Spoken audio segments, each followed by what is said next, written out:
This episode is sponsored by Rock That Gem, beautiful handcrafted gemstone jewelry. Visit them at rockthatgem.com and use coupon code SMUGFILM for 10% off your order.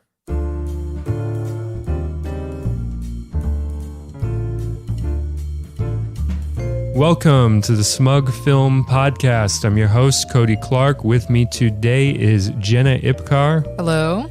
And live via Skype all the way from Kansas City is Chloe Pelletier. Hi. Chloe writes for the site. She's written a bunch of cool pieces. She wrote a great one about Phenomena, the Argento movie, and talking about the metal music in that. And she's written about Tiny Furniture, a bunch of others. She's real good. We're glad to have her. Yeah. And she works at Alamo Drafthouse. What do you do there? You're a server? Yeah, I just bring people stuff basically and like talk to them about movies in between. Yeah, I've never been. Jenna, you've never been either, right? No, I've been to Nighthawk in Brooklyn, which is a similar model. They have like nice food and you have these servers who come in with drinks and alcohol. But I've never actually ordered. I don't really want to eat like a full meal while I'm watching. Like popcorn, even popcorn I'll eat before the movie starts, typically. Yeah, I mean, we don't have like a big one here. We have like you said, Nighthawk. I mean, we were supposed to get Alamo at some point. Yeah, Alamo is, I think, 2015. It was going to be earlier, but actually it might even be 2016, but it was going to be earlier, but now they're going to do one in Brooklyn and one in Manhattan. Ooh. Right now they have one in Yonkers. I ain't going to no Yonkers. Right, yeah, that's way too far. We ain't doing no... I was thinking of like transferring there or something, and I like looked it up, and Yonkers looks boring as hell, man. I don't want to live there. Yeah, nobody's going to Yonkers. So like, are you eating on like tables and stuff? Like, I don't even understand the layout of the place now that I think of it. Well, in ours we have like 3 theaters upstairs and 3 downstairs, and in the upstairs ones, it's almost better for dating upstairs because there's like a table that 2 people share, but downstairs it's like one big long row. Like table where it's just one plank kind of in front of the entire row. It's like the Last Supper. Yeah, exactly. So what's like the messiest, most elaborate thing you can order on the menu? The thing where like you order it and everybody next to you is like pissed off at you. They're like, oh no. Like, you know, like at like Chinese restaurants, there's always like that sizzling dish where like they bring it out on like the black thing and it's like still cooking and everybody's looking around and it's like, what the fuck did that guy just get? Like, is there equivalent of that at Alamo that everybody just gets pissed off? I kind of wish because it would be hilarious, but no, we don't have anything like that. But although I do remember, like, because I was listening to you guys' like podcast about movie theaters to like kind of refresh my memory so that I could talk about whatever. And I always thought it was funny how when you guys were talking about having food in a movie theater, you were like, well, what if there's a fly in your soup? And I was like, why would we have soup at a movie theater? You guys don't have soup? Well, that's the funny thing is we used to not have soup when you did that podcast. Oh, okay.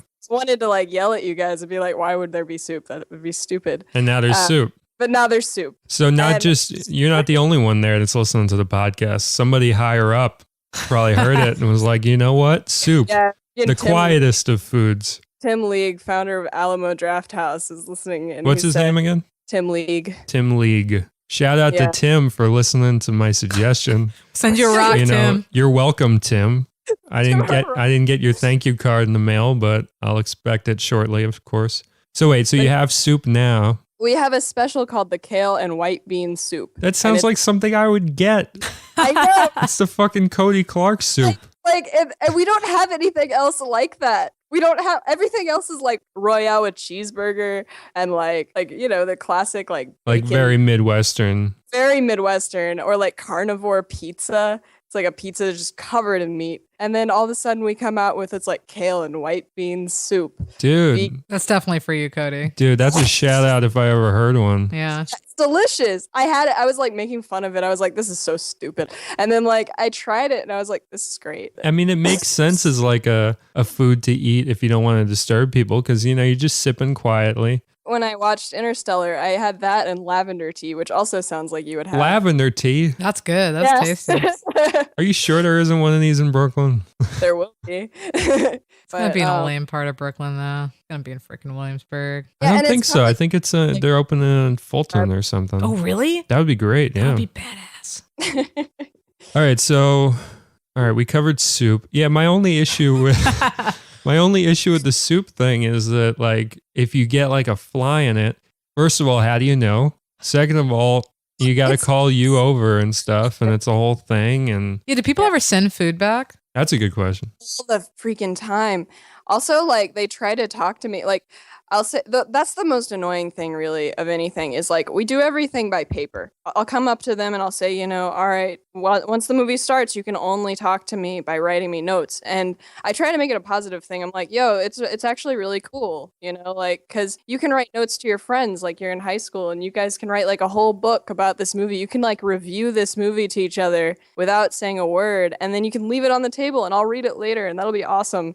But they'll just try to call me over. Like they'll put the order card in the rail so it looks like they wrote something, and then I'll walk over and there's nothing on it, and they'll be like, "Hey, can I get a refill on my soda?" And I'm like, "Why didn't you write it down? Like that's the whole point." That's pretty ingenious, though. I like that. The fake out. It's all the time, and it drives me insane. Because they do it once and they see it works, and then they're never not doing it. Yeah. And it's like, so then I have to be like, I'm going to kick you out, right? If you do that again.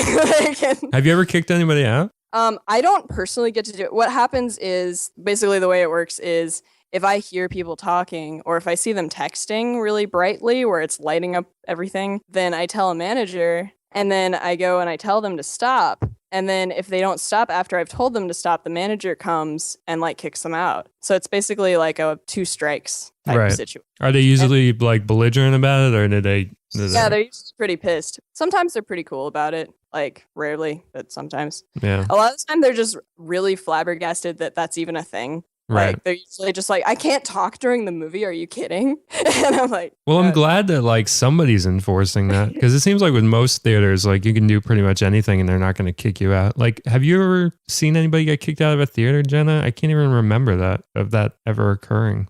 I don't know that I have personally. I mean, I've wanted to kick people out. Yeah, but I've never seen it like enforced or anything. Nah, I think you have to be a real jerk. Because I remember I've been to a theater once where I saw these people were sitting behind us. I had sat down actually with my mother at the time. My mother at the time, who was still my mother. She's not your mother anymore?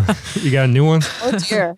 No, so my mom and I sat down, and these people behind us were just so loud. They were so loud. The movie didn't even start yet, but it was the type of thing of like, yeah, this is going to be a problem. So we just moved, and they were also like kicking shit. They were just fucking loud. So we moved, and then they like poured their drinks like on the seat in front of them. Like clearly were trying to get rid of us, and then like poured their drinks. And then I think just sealing the deal or something. Yeah, I think my mom might have gone, because I was a child at the time. I like this is like a clear memory. She was your mom at the time. You were a child at the time. Who are you now, Jenna? Like, who knows? London or whatever with the. Oh no, that happened too. But that was just those kids trying to beat me up. You got beat up in London? No, remember, there's this is an old podcast, so I recommend going back and listening to it. I think it was a movie I got to go theater back podcast. and check that one out. Which one is Cody. that? Yeah, where there were these kids were throwing shit at the screen, and I just got super Brooklyn on them because it was in London. I was like, yo, like, sit the fuck down. Yeah. And then like they stopped actually. But then afterwards they were like waiting around for me. I had to go out the back exit. Nice. I love that one so much. I like told my friends about it. I was like, there's this girl in Brooklyn, and she's all like, "Hey, kids, shut the fuck up!" And it's like the legend of Kansas City. They're all like, "Yeah, right on, right on." Yeah. I feel like I have had way more balls in London about it. I think if I did it here, I'd probably just get murdered. Yeah, it wouldn't fly here. You probably wouldn't even be as prone to do it in the first place, you know? Yeah, it'd probably be like, be intimidated. But yeah, London people, you could take them. So how about booze? What are the restrictions on booze there? Oh, there's hella booze. Actually, it's like it's just all booze. It's mostly just a front for booze. Nobody gets any food. It's just booze. It's a mob front, man. Like, the soup is actually just vodka. Yeah, dude. Actually, we have milkshakes with booze in them. Oh man, those are good. All right. Yeah. Those get you fucked though. They get you messed up. See, we should have flown her out here because she could have catered this damn podcast right now. We could have been all enjoying food as we talk about all sorts of shit. So wait, so booze is like big there? People like the drinking? Yeah, it's great. I mean, like it's called the Drafthouse because we're supposed to have a lot of draft beer, and we do. It's great. We have a lot of craft beers, but we do also have you can get shots of things, or you can put shots of things in things, or you can get mixed drinks, or you can get like I said, shakes with booze in them, or whatever. I've had people. But that's just when you're working because they call you over. They're like, "Let me get a splash of Jaeger in here," and you're like, Jaeger in my kale soup. "Yeah, exactly." What's the drink minimum there? Well, there's no minimum. The way it works is like I have to use my judgment. So if there's but if you've been drinking, how are you going to do that? If I notice that somebody is drunk, or if I notice that they've had a lot of drinks, or they haven't eaten anything and they've drank, or something like that, like there's just a bunch of factors, then I cut them off or whatever, because I could get arrested if they go home and like get in a car accident or something because of too much alcohol. Like that's on me. I would get in trouble. What's the drunkest person you've ever seen at the Alamo Drafthouse? The drunkest people will like ask me weird questions usually. They'll ask me like, what's going on in the movie? Who's that tiny man? The one on the screen. Yeah. Or like they'll fall asleep on each other during the movie, or they'll like write on the tip receipt that I'm beautiful. That's a really great with no tip. Like it depends. But, like I don't know, they'll get like a bucket of beer or like 2 pitchers of beer, and then they'll be like, "Oh, you're beautiful," and like I'm just like, What's like a notoriously kind of like drunk genre? I want to know what a bad tipping movie is. Comedy is a drunk genre? That makes sense. I know you guys were like talking about how, like, I don't remember if it was just you, Cody, or if it was like on another podcast, but like talking about just like how comedy kind of doesn't really get enough love as far as like thinking itself out. I think that a lot of people just assume that when they go to a comedy, they're not going to an actual movie, even though a lot of them, like, there's a lot of thought behind some of this stuff, like with Dumb and Dumber 2. That's one of the comedies we've shown lately. And a lot of people go to it thinking that they can just talk through it and just kind of sit there, and they're kind of just like the movie's secondary. But I mean, there's a lot of parts where I'm like, that was kind of clever, you know? And I kind of feel bad for the movie sometimes, or with a lot of these comedies, actually. But, yeah, I guess it's like they get used to watching stuff at home. That's comedies. Yeah, like other movies, like Interstellar, they're like, well, I better not say anything because this is super serious and the music is swelling really loud, and like that means I'm not supposed to say anything. So you catch like little blips of these movies as you're working. Oh, like crazy. So you're seeing like 5 minutes at a time and stuff. What's that like? Well, that's like the best part, really. That's like what I learned the most from, is just that I'm walking in and out of these movies because I really have to be in there like the whole time. I'm just out for a second to go get something for someone. Right. And like it's almost like being in the biggest living room ever, and like all your friends are watching a movie and you're like bringing them stuff. It's almost like being a housewife or something. But like I'll just it's not just that I see parts of the movies, it's that I see them over and over again, almost like an editor would. Right. So, yeah. in fact, like I'm really freaking jaded because of this. And I already had this thing when I started like working at the movie theater where I didn't really like new movies very much because I mostly would go back and watch old ones because new ones just seemed shitty. Like they seemed like they weren't really coming out with anything good. And like, so I wouldn't really go see any movies. But then I was like, okay, I work at this movie theater. I get into movies for free, but I don't have a lot of time to go see them. And I just like watch these parts over and over. And I'd assume based on like what I'd heard about a movie or like seeing little bits of it that it wasn't going to be good or that it was going to be good. Recently with Theory of Everything, what's weird is, you know, that Stephen Hawking. I saw that. I didn't really like it. Yeah, well, I had a weird experience with it. It's like I was standing in the back of it, like serving in it and stuff. And there weren't that many people. So I was just kind of like standing there watching people to see if they were going to put up order cards. It was really awkward. And there are these parts, and it honestly just like that kind of made me break down to tears. But like it felt weird because I wasn't sitting down watching it, so it felt like that shouldn't be happening. But then like later I went and sat down and watched it, thinking it was going to be really great because it moved me so much, and I didn't really feel very much. I guess just because I'd seen it so many times, I was just like, I don't really. It's like I could tell the acting was good on forget his name, like whatever. Eddie Redmayne. Yeah, Eddie Redmayne, like Redman's in that movie? Yeah. Method Man and Redman? Yeah, right. Yeah, freaking guy from Les Miserables. Les Miserables. That was some spot on pronunciation.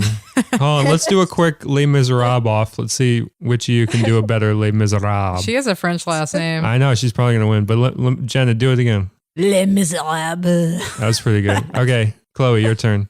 Les Miserables. Oh, man, she fucking that was won. sexy. Jeez. Things are happening to me right now. I got to cut this short.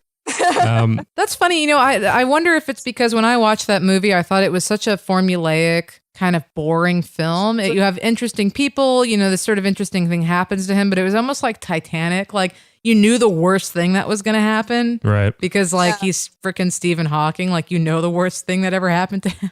Yeah. It's Lou Gehrig's disease. But like, it wasn't a bad, the acting was okay. And like, it had these moments. I thought that movie actually, on a side note, probably would have been better had it been told from the perspective of his wife and had it more of a tragedy for her.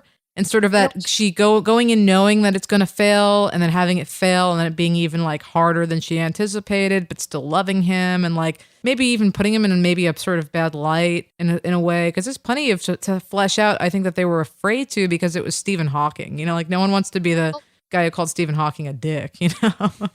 But I think it's interesting that you were saying, Chloe, about liking parts of it more than liking it on whole, because I wonder if it's because you are feeding in your own maybe life experience to these moments and it had good moments. Yeah, definitely. Like, actually, it's interesting that you say that about like her perspective and about like making him look bad and stuff.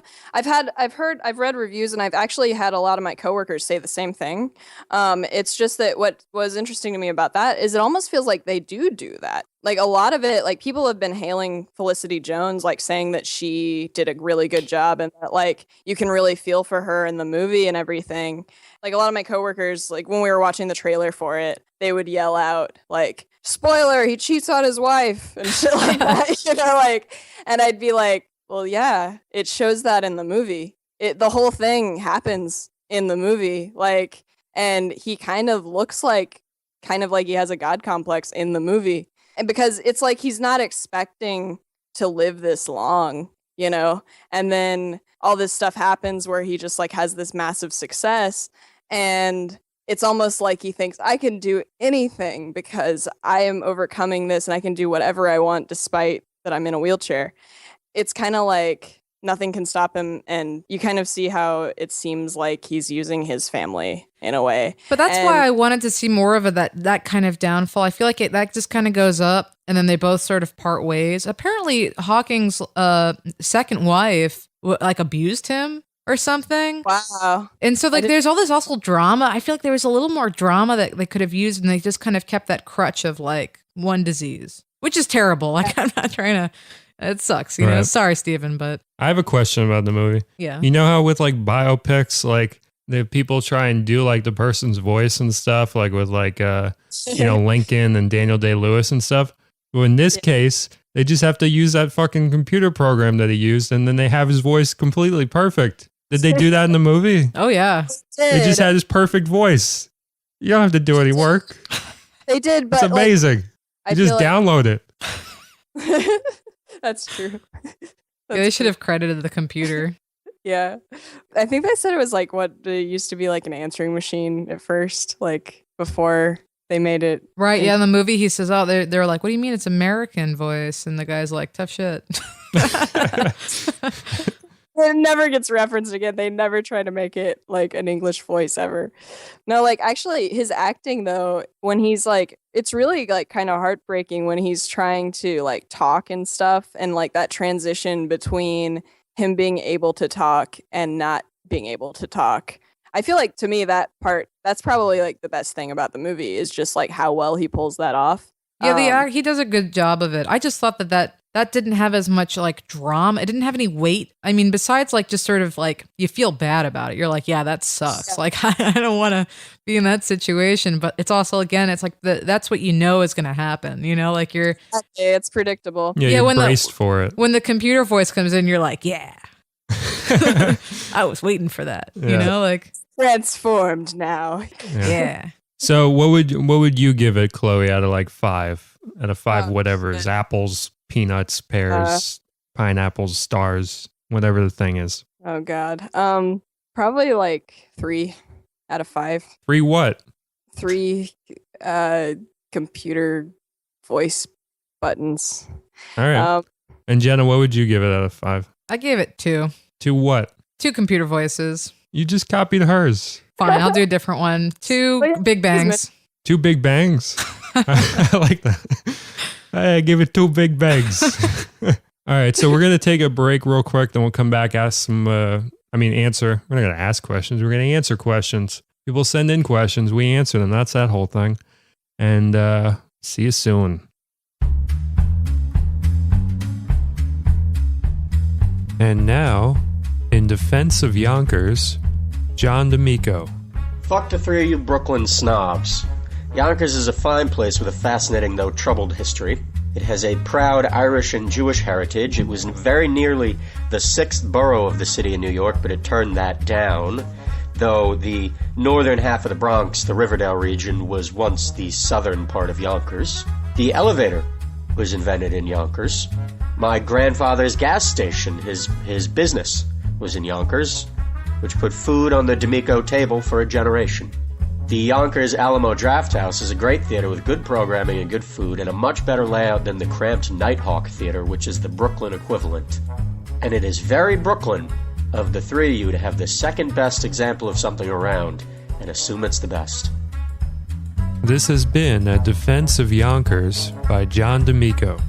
Now, back to the show.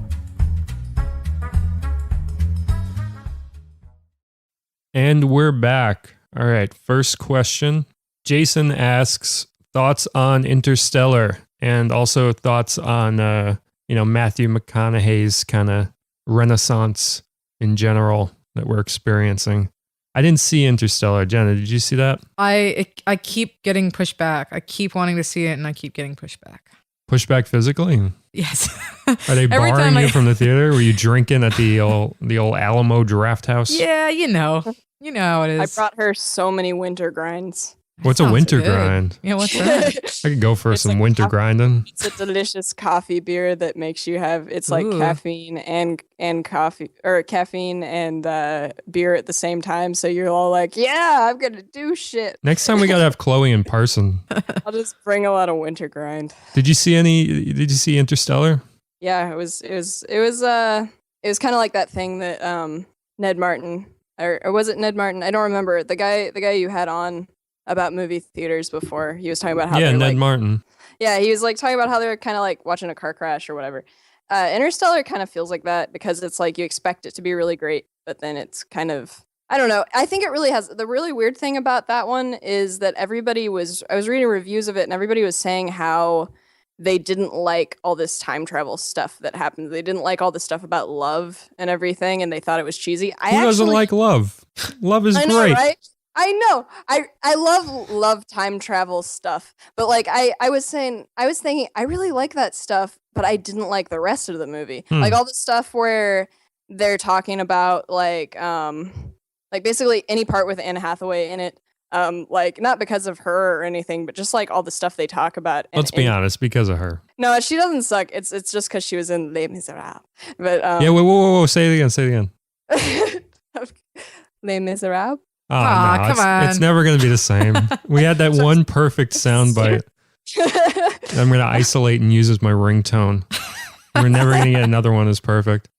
Oh Lord. So what was the deal with her part? It wasn't so good. It's not even just her part. It's like every part that doesn't have anything to do with like this bookshelf. Like it's funny because okay, there's like this thing between like Matthew McConaughey and his daughter in this bookshelf. Like there's just a thing about like quantum love with like a bookshelf. And like it's funny because people were all like, "Oh, that sucks. That's so cheesy and like obvious and like foreshadowed." And I was like, but that's so cool. I love anything about time travel and love because it's like travel is already about love. I mean, like any time travel movie you see, you go back because of love. You don't go back to kill Hitler.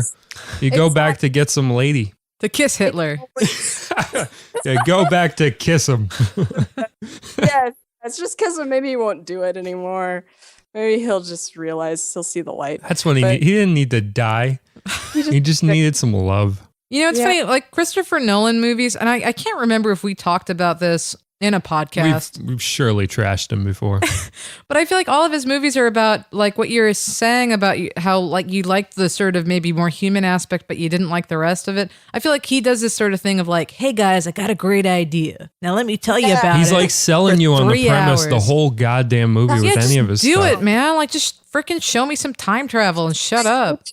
The rest of the movie is that he just explains and explains and explains, and like the music is really cool, and everybody was talking about like how great the music is. I agree, it's really pretty, but like that music is overlaid on top of just like all this like this is happening and this is happening too, and did you know this is also happening and here's how, and like it just makes me sad because I'm like this would have been really cool if like they just would have shut the hell up. It's like that thing with Harry, how he's talking about how zombie movies like explain themselves or whatever, and like they're for like those guys who can't enjoy a zombie movie unless they like know how it would happen in real life or whatever. Yeah, she's referring to the Harry Brewis piece on like tactical realism and zombie movies, which is a hell of a good piece. You guys got to check it out if you haven't heard it. It's like the freaking science fiction movies now are tactical realism. And it's like, dude, like just like you were explaining with Donnie Darko and how like people are always trying to figure out Donnie Darko. It's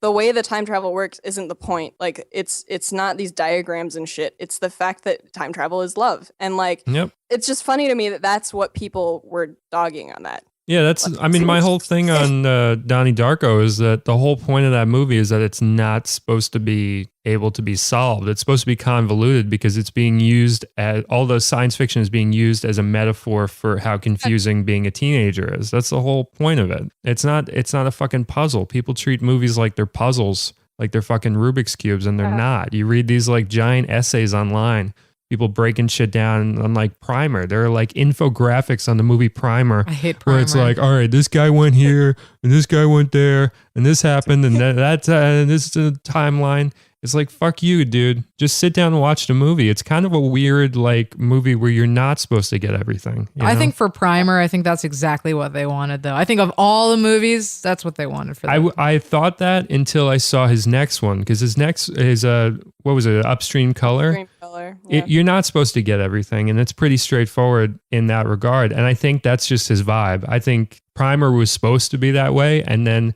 its entire fan base became all these fucking puzzle-solving geeks online who have to break everything down in order to enjoy something. See, Primer I just thought was like an engineer's wet dream kind of movie. Well, he was an engineer, right? Yeah. It could be. You could be right on that. But I didn't see his new one because I hated Primer so much. It's got the first like act of it is fucking amazing, and then it gets really bad. And the problem that he runs into, ironically, is that he tries to bring like love into the equation, and he's so inept at handling that it's just terrible. And if he had just stuck to like the interesting first act premise for Upstream Color, it would have been really good. I wrote a piece on it. You should probably read it, Jenna. Okay, maybe. I go into it a little bit more depth. But yeah, I mean, that's just a problem with that one. But so to go back to old McConaughey. Oh yeah, we got to talk about that guy. You know, yeah, that's how I type his name, McConaughey. That was a Jewish version all of a sudden. Yeah, maybe. In the spirit of the season. Look at him. But McConaughey, I'm sort of on the fence about whether at first I was like, yeah, McConaughey's back and he's like doing some new shit. Because I love True Detective, and I loved him very specifically. I think he made that whole show. Oh, he just owned that whole thing. He was awesome. I still haven't seen that. But then like everything since, he's kind of just doing the same exact thing. So now I'm a little like, maybe like he had that one great thing and now he's just kind of stuck there. I do think that people are overrating him just because they're impressed that he's doing what he's doing, that he's doing what quote unquote better stuff. But I always, he's always been a competent actor. He's never been somebody where you're like, oh, he literally can't act. He's not like Hayden Christensen or something. Like he's always been competent. He's always been in stuff and you're like, all right, I'm watching a movie and that's a character and I enjoy. Yeah, he's never been the bad part of the movie. The movies have just been kind of bleh. It's just that he's either he's got a different agent or a different manager or something, or he's just deciding to pick different stuff, but he's picking better stuff. But a role like True Detective is, it's kind of like the roles for people on The Wire where it's a once in a lifetime thing. And, people are like, well, where's this guy now? Like, why isn't he getting stuff? It's like, no, you get those roles like once ever, if you're lucky. And McConaughey got that. But like people are trying to lump in like Dallas Buyers Club and stuff, and you know, a bunch of other stuff he did. Like even like Lincoln Lawyer, they'll like reach back to that and be like, yeah, he was great. Or like that one he did with Friedkin or something. I forget, Killing Joke or Killing something or Somebody Died or whatever the name of that movie is. Somebody died. There's Film some, by yeah, Freddie there's Clark. some movie. It's close enough to that people will know what I'm talking about. But people are like heralding his performances in damn near everything. And it's not exactly warranted. I didn't think he was bad in Dallas Buyers Club. I don't think he's capable of just churning in a terrible performance. But you overrate shit just because it's in the proximity to other stuff that's like really, really fucking good, like True Detective. His Lincoln commercials make me cry laughing. Those are amazing. They are like they gave him some peyote. They were like, "Come on, man, just do it. Like drive the car for 5 hours. We'll get Come up with something good. Yeah, we'll got get 5 minutes that we can use." That one with the bull is like, it's not even a car commercial. Yeah. It's just him with a bull, and then he just drives away. Like he could drive off a cliff at the end of that. But You'd be I like, fine. I fear that what's going to happen to him is like the Christopher Walken thing, where he's just going to become this parody of himself. You know, I would say that that's more like a Tom Cruise kind of. Well, that too. But you know, the thing about Walken, like people forget that he, at one point, he's a great actor. He had amazing range, like in that movie, At Close Range, and a bunch of other stuff. Like Dead Zone. Yeah, he's a great actor. But now he's just Christopher Walken. Yeah, he's people cameo. just do his voice, and he's just a guy that walks in, and you know, he's fucking Captain Hook on TV. So you know, he's kind of a joke now, but he's a tremendous actor. Yeah, but what are your, I don't know. Chloe, what are your thoughts on McConaughey as of late? I didn't see True Detective, even though people have been telling me like crazy that I need to, because apparently it's right up my alley or something. It's wonderful. Let's see. I didn't see Dallas Buyers Club, but I walked into that a lot. But more than anything, I walked into I worked Wolf of Wall Street a lot, which I know you hated, Jenna. He was great in that, actually, though. That cameo was awesome. Yeah. Well, I don't know. Like, I just remember I saw the part where he's like beating on his chest and like singing, like telling the guy to like do coke and masturbate a lot. Like, I saw that part like a million times because I walked into it. So like, and it was really weird because it was literally just like 5 times a day me walking into him going like, ooh, and like beating on his chest. And that's like his only scene in that movie. He doesn't come back after that. He has one scene. Like that's like That sounds almost great. that's like its own Lincoln Town Car commercial. So, Chloe, did you like him in Interstellar? He was good, but at the same time, it's like it's almost like they use it as an excuse that he's in it to not explain the character, you know, because they're like, well, he's Matthew McConaughey. He's like a shorthand now. That's the problem. Yeah. These actors just become these like visual shorthands. Like Leonardo DiCaprio, same fucking thing. Right. There's still like these excellent parts, like I said, like where he's really emotional and you feel for him, but like there's no like background for that. It's basically just that he's a good actor, which I guess like that says something for him, you know, that you can be watching like all this shit and there's just nothing about him but all this explaining of like random crap, and then you see him cry and you cry. Like, despite all of that. So that, he's a good actor. He's good, but it's just, he's not being put in context that makes sense, I guess. All right, I think we've talked enough about him. All right, so next question is from Katie, and she asks, knowing what we know about Jurassic World, is it safe to assume that the new Star Wars is basically just going to be episode 4, but with a hybrid Darth Vader? And I didn't see the Jurassic World trailer. Did anybody here see that? So I don't know what she's talking about. Is what she said funny? I don't understand. Like apparently there's going to be some hybrid dinosaur in Jurassic World. That's like the big thing. What's a hybrid dinosaur? I don't know, but I heard somebody told me apparently the original was meant to be a hybrid dinosaur with a person. The original version of number 4 of this new movie, the original script. It's gonna be what? The original script was meant to be like a hybrid of a person and a dinosaur. What?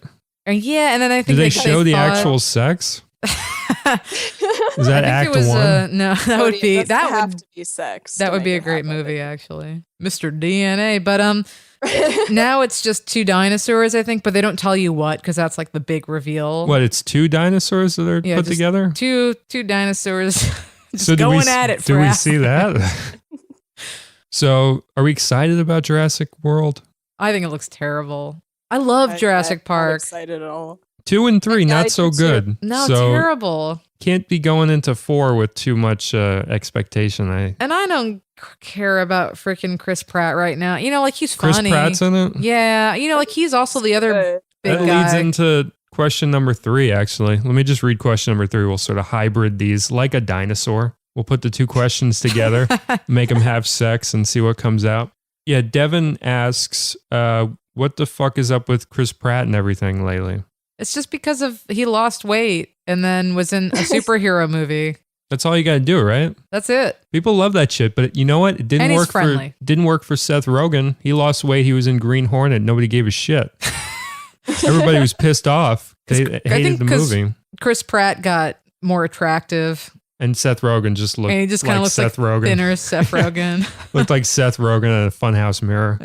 Damn. Burn. Burn. Take that, It's the Seth. comedy roast of Seth Rogen. Yeah, I mean, like, What are it's you kind of doing like this? the McConaughey thing of like, all right, like, yeah, he was in this one movie and he was like kind of like a good humored guy. And now every movie he's in, he's going to be the good humored hero. Where did he come from? He was from Parks and Rec or something? That was my first. I mean, I think he might have been around in other capacities, but yeah, he's a comedian. But he was fat at some point?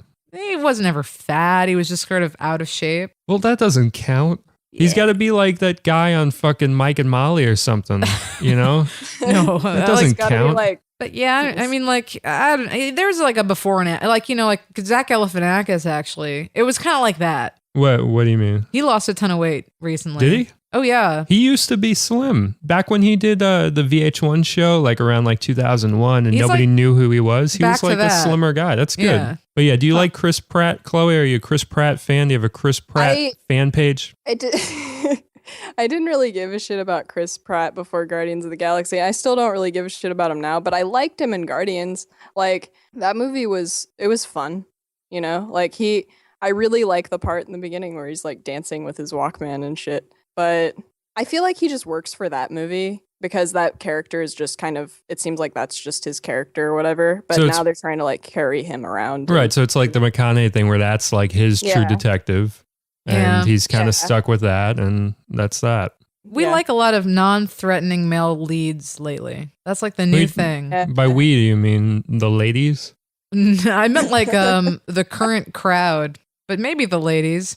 I think, but men like Chris Pratt too. But I'm thinking of Benedict Cumberbatch. That's probably the thing with Chris Pratt is that the guys are like, all right, you can like him because he's not like too attractive. You know, it still Maybe. gives me a shot. See, like all the other, I don't talk to ladies a lot, Jenna. This is like the first time I've spoken to another female in years. Can we talk about our periods? You guys are going to sync up now. I'll be asking you to do a podcast. You're like, nah, I can't. I'll ask Chloe. And you're like, nah, I can't. It's like, damn it.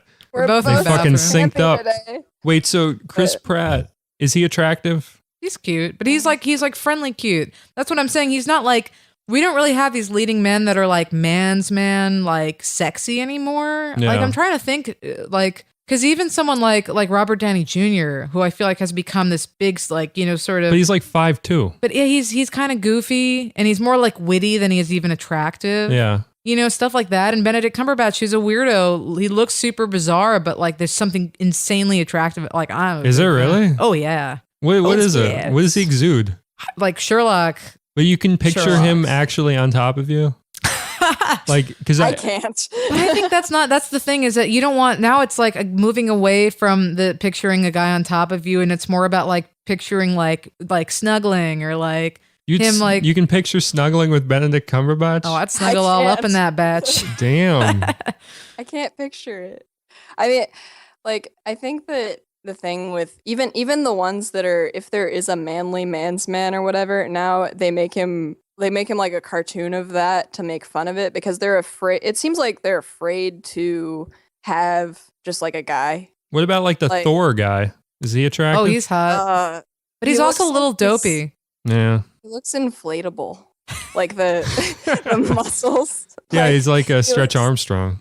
Yeah, I was just thinking that. Holy shit. No, like, yeah, like the muscles and stuff. There's even a scene in that movie where like somebody's like touching his muscles and speaking of them. I'm pretty sure it's what's that chick you like, Cody? The girl who's in Thor for a little bit. Oh, Cat. Oh, Kat Dennings. Yeah. Oh Kat my Dennings. You're like, oh god, Kat Dennings. But even, no, you know, like like, something like Magic Mike, which is about like, you know, male strippers, which you think would be kind of like, you know, all about sex. But like male strippers are silly. God. Yeah, what do you guys think of Channing Tatum? It doesn't do it for me. Nothing? Dude, honestly, like none of these guys do it for me. Like I haven't felt anything for a male like in a film since probably like Matthew Broderick and Ferris Bueller's Day Off. Jesus. Like, it happened before I was. He's also silly though. But I like him. But he's like Paul McCartney. He's like babyface cute.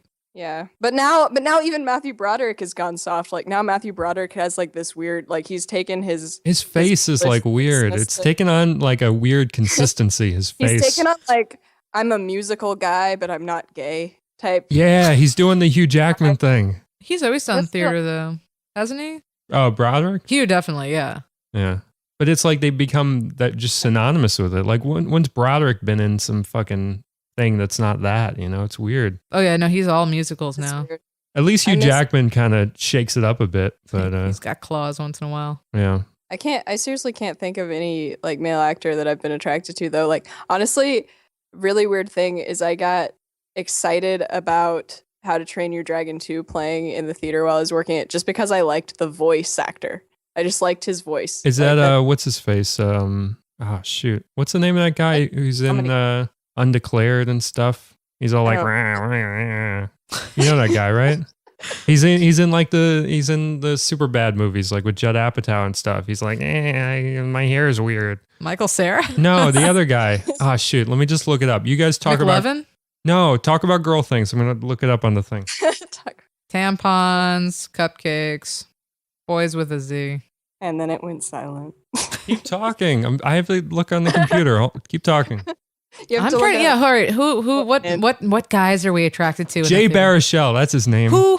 Jay Baruchel. Nobody knows who that is. Yes, you do. You've seen him in movies and TV. That's the voice actor. He's the voice of the How to Train Your Dragon boy, and he's all like, well, I don't know. That's like his whole thing.